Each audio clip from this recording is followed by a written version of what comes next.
এক যে ছিল গাছ, সন্ধে হলেই দুহাত তুলে জুড়ত ভূতের নাচ।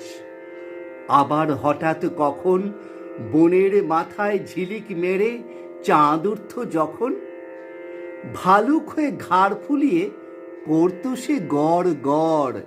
বৃষ্টি হলেই আসতো আবার কম্প দিয়ে জ্বর।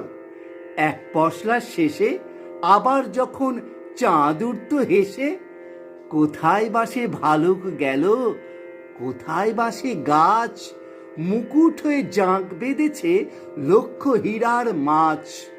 ভোরবেলাকার আবছায়াতে কাণ্ড হতো কি যে ভেবে পায়নি নিজে। সকাল হলো যেই, একটিও মাছ নেই, কেবল দেখি পড়ে আছে ঝিকির মিকির আলোর রূপলি এক ঝালর।